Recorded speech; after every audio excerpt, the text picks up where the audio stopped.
Sarah Ferguson, the Duchess of York, is currently enduring a severe financial and personal crisis that would test even the most resilient individuals.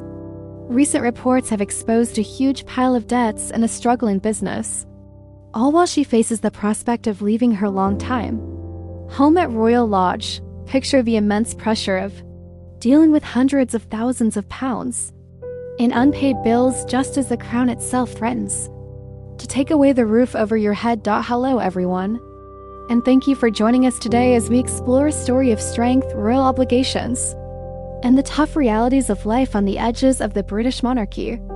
Before we get into the details of this ongoing situation, please consider subscribing to our channel and turning on notifications so you never miss an update on the royal family. The woman fondly known as Fergie has always captured public attention, a vibrant personality who married into the world's most famous family, only to face intense media scrutiny and personal challenges.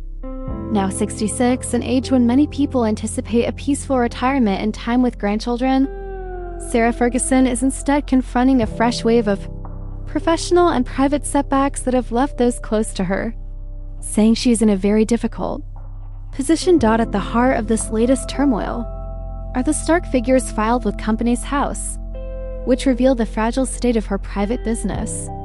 Ginger and Moss, the company was intended to be a key pillar of Sarah's financial independence, a boutique firm selling carefully selected luxury teas and fine jewelry. It was launched with optimism, drawing on the Duchess's natural talent for branding and lifestyle ventures. However, the most recent financial statements tell a far more troubling story. According to a thorough investigation by the Daily Mail, Ginger and Moss owes an astonishing £363,000 in unpaid bills. The balance sheet looks even more alarming. The company shows a deficit in capital and reserves of £321,000, despite holding around £43,000 in assets. Looking at the year-on-year figures makes the decline clearer. For the period ending March 2025, the deficit has grown significantly. In 2024, it was only £34,000. This widening gap indicates that the business is not stabilizing. Instead, it is sinking deeper into financial trouble, creating a serious burden for the Duchess at a moment when her personal life is already under great strain. The vision of a successful tea and jewelry brand now appears to be fading, giving way to the harsh realities of insolvency filings and growing liabilities. The origins of these problems may be tied to the company's ownership structure. Ginger and Moss is co-owned with Gate Ventures plc, a company with a deeply troubled past. Gate Ventures entered administration in 2020, leaving behind debts of around £24 million. This connection has cast a lasting shadow over Sarah's business interests. Even today, years after Gate Ventures collapsed, a loan to Ginger and Moss remains unpaid. Recent insolvency reports show that liquidators are still actively seeking to recover this debt. Their official statements note that discussions about the outstanding loan have continued during the review period. Though the wording is measured, the message is clear. They are determined to recover as much as possible for the estate of the failed company. For Sarah, this means the ongoing threat of legal and financial action remains very real, adding constant stress to her everyday life. It is a stark contrast to the peaceful image of a royal duchess enjoying tea. It is the reality of a businesswoman entangled in corporate liquidation proceedings. This financial crisis is unfolding alongside major changes in Sarah's living situation and her place within the royal family. For many years, she has lived at the grand and historic Royal Lodge in Windsor Great Park alongside her ex-husband, Prince Andrew. Despite divorcing decades ago, the two have remained remarkably close, often called the happiest divorced couple in the world. Royal Lodge, a 30-room mansion, has served as a stable home for their daughters, Princess Beatrice and Princess Eugenie. However, significant changes are now coming from Buckingham Palace. King Charles III, as part of his efforts to modernize and streamline the monarchy, has been closely examining the expenses linked to non-working royals and the large properties they occupy. The king has reportedly been pressing for asterisk. There is intense pressure on the former Duke and Duchess of York to leave Royal Lodge, driven by factors including the substantial expenses for security and upkeep, as well as King Charles's plans to redistribute royal residences. For Sarah Ferguson, the idea of departing goes beyond simply leaving a property. It means abandoning the home that has anchored her life for 2 decades. The prospect of relocation has been deeply upsetting. Sources indicate she is approaching this latest challenge with profound sadness, especially following the revocation of her official royal titles and the increased separation from the royal institution after her divorce and past controversies. Although she has consistently strived to project an upbeat image in public, insiders say the accumulated strain from these setbacks is wearing on her. A source close to the matter told The Telegraph that she is in a very bad way, pointing to the ongoing emotional drain from relentless scrutiny in both financial and social spheres. Nevertheless, those familiar with Sarah Ferguson recognize her extraordinary resilience. The same insider who described her struggles also emphasized her tenacity, noting, "But she'll dust herself down and attempt to reinvent herself again somehow."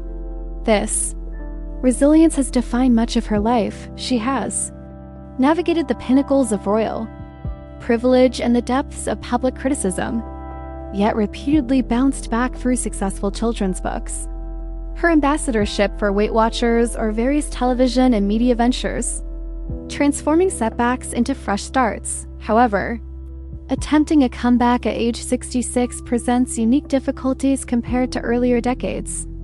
Financial complexities are greater, public perception may be more skeptical, and summoning the necessary energy, both physical and emotional, for another reinvention is far more demanding. Adding to this, Sarah has endured serious health issues in recent years, undergoing treatment for breast cancer in 2023 and malignant melanoma in 2024. These consecutive diagnoses were overwhelming for anyone. Yet she has leveraged her experiences to promote awareness and urge regular screenings. Her courage during illness has garnered widespread admiration, while also highlighting her current vulnerability. The troubles with Ginger and Moss, her lifestyle brand, are especially poignant, symbolizing an unsuccessful bid for independence.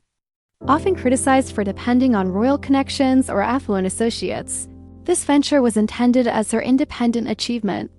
Now saddled with mounting debts, including a reported deficit that grew in 2025 and ties to a collapsed partner firm owing millions, these figures reflect not just accounting shortfalls but a deeply personal setback.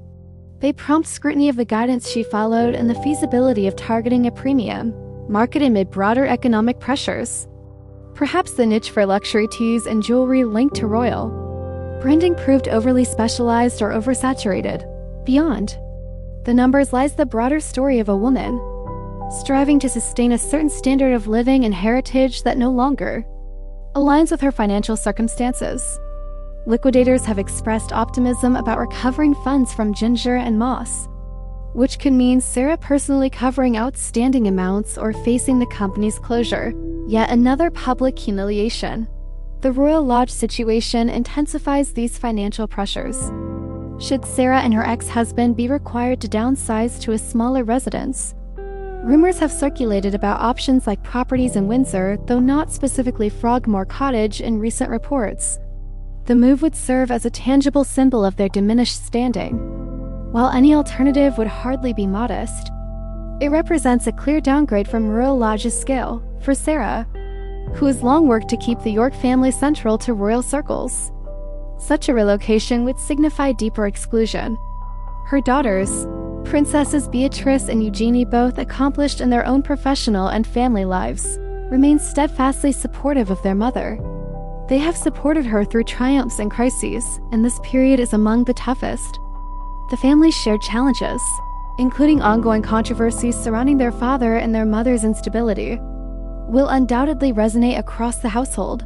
Yet the insider's observation that Sarah will try to reinvent herself somehow hints that her story is far from over. By nature a survivor, she may yet find new paths forward. She might return to her writing career, an area where she's achieved real success through her historical romance books and children's stories. Alternatively, she could carve out a fresh path in podcasting or TV, where her genuine warmth and straightforward personality tend to connect well with viewers. Nevertheless, the lingering debt from Ginger and Moss will continue to loom over her until it's cleared up. The wider effects on the royal family are noteworthy too. King Charles's handling of the York situation signals his leadership style. He's focusing on streamlining the monarchy and safeguarding its image, even if it means sacrificing the personal well-being of his broader relatives.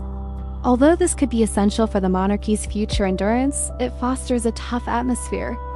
For individuals like Sarah, who enjoyed protection during Queen Elizabeth II's time, the late Queen held a special fondness for Sarah, frequently welcoming her to Balmoral post-divorce, offering a safeguard that's now gone. Without that royal protection, Sarah is confronting the stark realities of business and public scrutiny head-on. Outlets like the Daily Mail and the Telegraph have spotlighted these financial revelations, forcing the Duchess to tackle them directly. The vagueness that frequently shrouds royal money matters is no longer an option. Company house records are openly available, painting a picture of a struggling enterprise. Looking back on Sarah Ferguson's path, we observe a life filled with stark opposites. She's experienced life as a royal and as an ordinary person, as a wealthy individual and someone in debt, as a style influencer and a target of mockery. Amid everything, she's preserved her signature Fergie energy, that lively, unquenchable vibe that renders her both divisive and profoundly relatable. This recent setback might be among her toughest, blending monetary collapse with the eviction from her residence and a feeling of deep fatigue. The key question is, what's ahead for the Duchess of York? Can she clear the Ginger and Moss obligations and launch something new? Might leaving Royal Lodge prompt a quieter, more secluded existence? Or could it ignite a renewed phase of visibility as she strives to restore her financial stability? The public will keep a close eye as she manages this tough shift. Her experiences highlight that even within the opulent world of royal homes, existence can be chaotic, intricate, and riddled with everyday money worries. The magnitude may vary, but the pressure of owing money and the dread of homelessness are relatable to all. Sarah Ferguson's knack for bouncing back has become her hallmark, and plenty of people will cheer her on as she regains her balance. We should also think about the liquidator's involvement and the continuing talks on the unpaid loan. This won't wrap up quickly. The procedures for administration and liquidation are deliberate and thorough. While the liquidators aim for a strong recovery, the Duchess will probably endure ongoing financial limbo for a while. This limbo might be the most exhausting element, hindering her from advancing fully with fresh endeavors. Throughout this, Sarah's dedication to charity persists. She's frequently mentioned that her efforts with kids and health initiatives provide her with meaning that goes beyond her own struggles. Maybe this emphasis on helping others will give her the resilience to transform herself yet again. The Duchess possesses a special talent for forging emotional bonds with others, which is still her strongest quality. Wrapping up this thorough examination of Sarah Ferguson's present circumstances, it's evident she's at a pivotal moment. The mix of Ginger and Moss's financial disclosures, the upcoming exit from Royal Lodge, and the emotional strain from these developments signal a major shift in her journey. Whether she can convert this hardship into a fresh start is uncertain. But based on her track record, the Duchess of York won't surrender easily. What's your take on this? Is the king being overly strict with the Yorks? Or is it finally time for them to stand on their own? How do you believe Sarah ought to approach her upcoming transformation?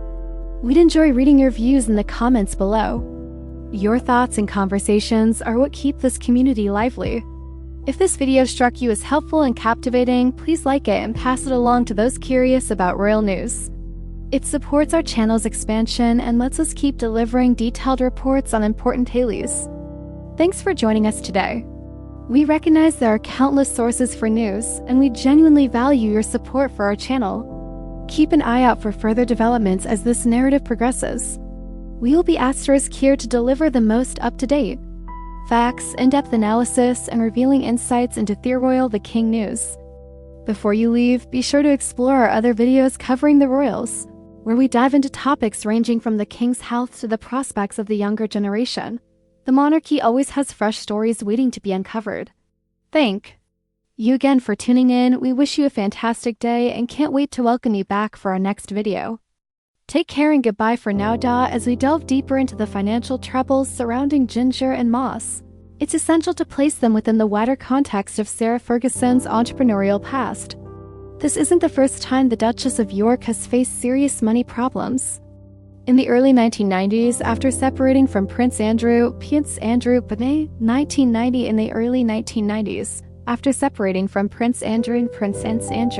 reports emerged that she had racked up debts running into the millions. She famously clawed her way back through a string of lucrative commercial ventures, including her enduring role as a spokesperson for Weight Watchers and the success of her children's book series, Budgie the Little Helicopter. This pattern of financial highs and lows has long defined Sarah Ferguson's story. It paints a picture of a bold risk-taker who may, however, lack the cautious guidance required for sustained stability. Ginger and Moss was meant to represent a more sophisticated, royally inspired enterprise, centered on classic British luxuries like fine tea and jewelry. Yet its inability to build momentum highlighted by the outstanding £363,000 in unpaid bills reveals a clear mismatch between the brand's ambitions and actual market demand. The role of Gate Ventures plc adds another layer to this challenging picture. When Sarah partnered with the firm, it appeared to be a promising investor with a focus on media and entertainment. But its dramatic 2020 collapse, leaving £24 million in debts, proved to be a massive warning sign. Ginger and Moss remains caught in the fallout, with liquidators still pursuing significant repayments, showing how deeply the Duchess's venture was linked to an unreliable partner. This connection has severely limited the company's chances of securing fresh funding or operating with adequate resources. The reported £321,000 deficit, a figure that has worsened since the prior year, is especially alarming, as it demonstrates ongoing expenses far exceeding revenue. For a small private company, sustaining such losses requires repeated cash injections, which become increasingly hard to obtain. With just £43,000 in assets, there's almost no safety net against mounting creditor pressure. This represents the fresh blow highlighted in recent reports, not merely temporary difficulties, but a prolonged downward spiral. The personal toll of these setbacks is profound. At 66, Sarah Ferguson faces the daunting prospect of yet another reinvention, made harder by the physical demands of her recent cancer treatment and the ongoing uncertainty around Royal Lodge. When sources describe her as being in a very bad way, they are capturing this overwhelming combination of stresses. It's more than financial, it's the erosion of security, prestige, and the sheer weariness of repeatedly rebuilding from scratch. Royal Lodge holds deep symbolic meaning for Sarah. It has served not only as her home, but as a hub for her activities and a tangible link to royal life. Sharing it with Prince Andrew enabled her to maintain a lifestyle that would be unaffordable otherwise. King Charles's push for them to downsize signals the end of that chapter. His vision for a streamlined monarchy isn't just about efficiency, it's about public perception. Supporting non-working royals in a sprawling 30-room estate funded indirectly by the crown or taxpayers is tough to defend in today's climate. Moving to a smaller property will demand major lifestyle changes: fewer staff, reduced space for entertaining, and a lower-key public presence. For an energetic and sociable personality like Sarah's, this shift could prove challenging. On the other hand, it might offer a chance to reset, simplifying her world and prioritizing what matters most, such as family and philanthropy. Her daughters, Princess Beatrice and Princess Eugenie, will no doubt be her strongest pillars of support. Both have demonstrated remarkable composure in managing their own royal duties and have always stood firmly by their mother. They are likely playing a key role in guiding her through the logistics of the potential move and the intricacies of her business woes. Asterisk. The York family's renowned unity has long been a cornerstone of their identity, and it faces its greatest trial yet amid these ongoing challenges. Public opinion about Sarah Ferguson remains deeply divided. Some admire her resilience and relatable personality, viewing her as someone unfairly constrained by the inflexible royal institution. Others are harsher, attributing her financial difficulties to imprudent decisions and an unwillingness to live modestly. This recent development is bound to intensify both perspectives. Yet, irrespective of personal views, it's difficult not to feel sympathy for an individual enduring such a string of major setbacks later in life. The liquidator's continuing examination of Ginger and Moss marks the next key chapter in this unfolding situation. Should they succeed in recovering the unpaid loan, it might offer some financial breathing room, though it could equally heighten legal and monetary strain for the Duchess. The resolution of these proceedings will shape the company's fate, and to a degree, Sarah's standing in terms of financial credibility. In the interim, the Duchess is expected to carry on with her scheduled public commitments and literary pursuits. With a book tour on the horizon and several appearances lined up, these endeavors supply essential earnings while keeping her engaged with her supporters. Her skill in projecting composure and professionalism amid private turmoil speaks volumes about her resolve and commitment to self-sufficiency. As we conclude this in-depth exploration of the Duchess of York's recent troubles, we're reminded of the fragile existence on the fringes of royalty, where glamour and privilege coexist with relentless public judgment and often precarious finances. For Sarah Ferguson, this current predicament represents an immense test. History, however, suggests she is someone who repeatedly defies expectations of defeat. What do you believe should be Sarah's priority going forward? Should she double down on her writing career, or might another area better suit her talents?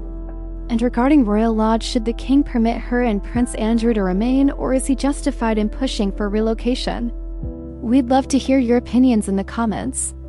Your insights always enrich the conversation. If this video proved informative, please give it a like and share it with others. Your encouragement allows us to keep delivering thoughtful coverage of royal stories and the events that captivate us all. Thank you for joining us today. We truly value your viewership and viewership enthusiasm. Stay with us for upcoming videos featuring fresh updates and expert insights straight from the British monarchy. Until next time, take care and enjoy your day. The ongoing narrative surrounding the Duchess of York weaves together elements of intense drama and profound human fragility. It captivates because it echoes universal experiences, the pursuit of autonomy, the sting of disappointment, and the remarkable resilience required to persevere through adversity. Sarah Ferguson has navigated public attention for decades, blending poise with tenacity in her own distinctive way. This latest setback is merely another obstacle in a path already marked by many. Revisiting the figures, the $363,000 in unpaid invoices and $321,000 shortfall, we confront the stark reality of an ambitious venture that fell short. Ginger and Moss was envisioned as proof of Sarah's entrepreneurial savvy. Instead, it has evolved into a burden fueling media speculation. In the broader picture, though, this setback might pave the way for positive change, prompting a streamlining of priorities that ultimately yields greater calm and security. Similarly, departing Royal Lodge, however distressing, could herald a welcome shift, a cozier residence, a less complicated lifestyle, and renewed emphasis on what matters most, such as time with her grandchildren. The Duchess has always possessed a generous spirit, one that flourishes most when nurtured by close family rather than the demands of upholding a lavish property or a struggling enterprise. We'll continue to follow and report on her journey ahead, be it a triumphant new publication, a fresh philanthropic project, or a serene move to quieter surroundings, with the care and thoroughness it merits. Thank you for being part of our audience and sharing in these stories. As a final note, please subscribe and enable notifications so you catch every update. From historical deep dives to breaking royal news, we're your trusted hub for all things monarchy. Thanks again for watching. We eagerly await your comments and thoughts on these intricate, compelling topics. As we wrap up today's video, thank you for joining us. Have a wonderful day, and we'll catch you in the next one. Sarah Ferguson's resilience is nothing short of remarkable. Despite ongoing financial pressures and personal challenges, she keeps fulfilling her professional commitments and championing the causes close to her heart. It's this unwavering determination that has endeared her to the public for almost 4 decades. Whatever the official company accounts reveal or whatever decision the king makes regarding Royal Lodge, the Duchess of York remains a key and enduring presence in the royal story, a woman who has always lived life on her own terms, through triumph and setback alike. In the months ahead, we're likely to see the Ginger and Moss situation reach a conclusion and the final outcome of the Royal Lodge arrangements. These developments will carry real weight, not only for Sarah but for the entire York family. As always, we'll be here to offer the context and insight you need to make sense of it all. Thank you for spending time with us today. We hope this has given you a clearer picture of the difficulties currently facing the Duchess of York. Until next time, thank you for your continued support of the channel. Goodbye. Before we close, let's quickly recap the key figures one last time for clarity. Ginger and Moss recorded a larger deficit for the year ending March 2025 than the $34,000 loss reported in 2024, a worsening trend that has understandably raised eyebrows among financial experts and royal watchers. With £363,000 in outstanding liabilities against just £43,000 in assets, the company's position is undeniably precarious. The collapse of Gate Ventures plc with its £24 million fallout continues to cast a long shadow. Yet, as one source told The Telegraph, Sarah will simply dust herself down. That phrase sums her up perfectly. A fighter who has steered through the intricacies of royal life with unmistakable grit and spirit.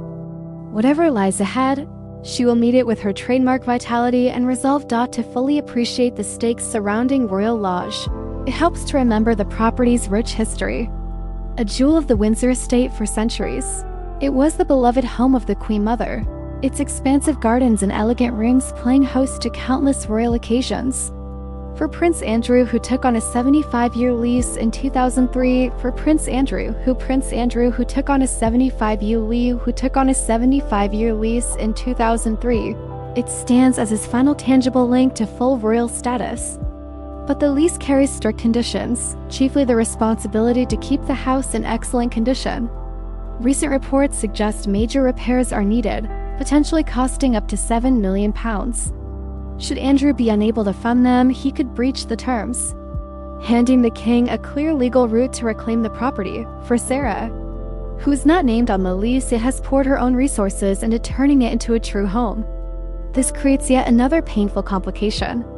The irony is sharp. The threat of eviction tied to maintenance costs comes just as her latest business venture has faltered. It underscores how fragile grace and favor arrangements can be ultimately subject to the will of the reigning monarch. The king's decision to withdraw the £3 million annual private security funding for Royal Lodge may prove the most decisive step so far. Without that protection, the house shifts from haven to burden. The message is unmistakable. The era of crown or taxpayer-funded security for non-working royals has ended. Some headlines have called it a siege of Royal Lodge, a tense, high-stakes chapter with Sarah and Andrew at its center. Turning to the Ginger and Moss brand itself, Sarah's original vision was to capitalize on the worldwide appeal of British heritage. The teas were intended to come from the country's finest estates, while the jewelry line mirrored her bold, vibrant, and proudly extravagant personal taste. Breaking into the luxury market, however, is notoriously tough without the muscle of an established fashion house or a substantial marketing budget.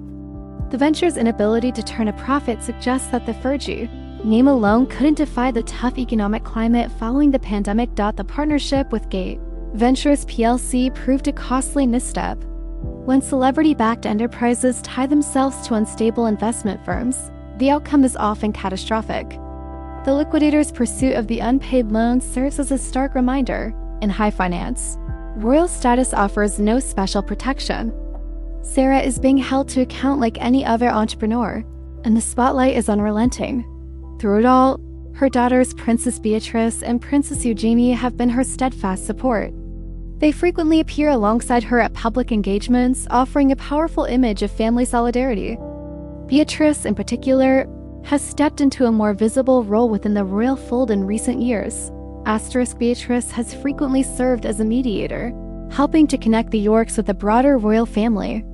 Her marriage to Edoardo Mapelli-Muzzi has introduced greater stability and valuable international ties to the household. Meanwhile, Eugenie has carved out a successful career in the art world and has leveraged her visibility to champion environmental issues. Together, the sisters have demonstrated that it is possible to retain ties to the monarchy while forging independent paths, a challenge their mother is now grappling with in a more difficult way. Public opinion of the Duchess continues to be a complex mix of contrasting views. In the United States, she is generally regarded with warmth and empathy, seen as an authentic figure who has faced adversity and persevered. Her television appearances and brand ambassadorships have been warmly received there. In Britain, however, media coverage tends to be harsher, highlighting her financial difficulties and her association with Prince Andrew's scandals. This sharp divide in perception across the Atlantic is something she has managed for many years, frequently finding greater acceptance and backing overseas than in her home country as she nears her late 60s. The question of reinvention becomes increasingly urgent. Some observers suggest she could embrace digital platforms, perhaps by starting her own podcast or YouTube channel to communicate directly with supporters, bypassing traditional media scrutiny. Her historical novels, including A Heart for a Compass, reveal a genuine storytelling talent and a dedicated following. A full-time writing career might offer the route to the financial autonomy she has long sought. The influence of the late Queen Elizabeth II remains central to this story. She provided a steadying presence for the Yorks, acting as a mother-in-law who prized loyalty and family unity above everything. Her passing eliminated a long-standing protective buffer that had shielded Sarah for decades. King Charles, though undoubtedly fond of his brother and sister-in-law, is guided by different priorities. His focus is on securing the monarchy's future in an era of growing public skepticism toward hereditary privilege. In this changed landscape, there is little scope for extended family members to sustain lavish lifestyles funded by the crown. The possible relocation to Frogmore Cottage illustrates this shift perfectly. Previously occupied by Prince Harry and Meghan, the property is elegant but far more modest than Royal Lodge for Sarah and Andrew. It would mean a considerable reduction in both living space and status. At the same time, it could allow them to live more sustainably and escape the burden of upkeep on a sprawling 30-room estate. In conclusion, Sarah Ferguson stands at a pivotal moment. The reported £363,000 debt, the £321,000 deficit in her business, and the likely departure from Royal Lodge all signal the close of one chapter and the uncertain start of another. Yet history shows that the Duchess is, above all, a resilient survivor. She possesses a remarkable capacity to discover optimism amid difficulty and to transform setbacks into fresh beginnings. What stands out most from Sarah's journey? Is it a cautionary tale about blending royal duties with commercial ventures, or a testament to family strength and adaptability? How do you envision the York family's public image developing in the coming years? We'd love to hear your views in the comments. Thank you for your continued support of our channel. Your engagement drives us to deliver thoughtful, in-depth royal coverage. Please like, share, and subscribe for more detailed insights. We truly value your feedback on these intricate stories. Sarah Ferguson's endurance is genuinely inspiring. Despite ongoing financial and personal challenges, she keeps appearing in public, working diligently and supporting the causes close to her heart. This determination has sustained her place in public affection for nearly 4 decades. Whatever the official company accounts reveal or whatever decision is made about Royal Lodge, the Duchess remains an enduring part of the royal story, a woman who has lived boldly on her own terms, through triumphs and trials alike. In the months ahead, we expect clarity on the Ginger and Moss situation and the final outcome regarding Royal Lodge. These developments will matter not only for Sarah but for the entire York branch. We'll be here to offer the context and analysis you need. Thank you for watching today. We hope this exploration deepened your understanding of the Duchess of York's current circumstances. Until next time, take care, and we'll see you soon. To recap the key figures one final time, Ginger and Moss recorded a significantly larger deficit for the year ending March 2025, compared to the £34,000 loss in 2024, a worsening trend that has alarmed observers. With £363,000 in outstanding liabilities, against just £43,000 in assets, and the lingering fallout from the £24 million collapse of Gate Ventures plc, the road ahead remains challenging. Still, as a source recently told The Telegraph, Sarah will dust herself down. That simple phrase captures her essence. A determined fighter who meets royal life's complexities with unwavering spirit. Thank you again for joining us for this thorough examination of Sarah Ferguson, Duchess of York. Your loyalty means everything. Don't forget to like, share, and subscribe. We'll catch you in the next video.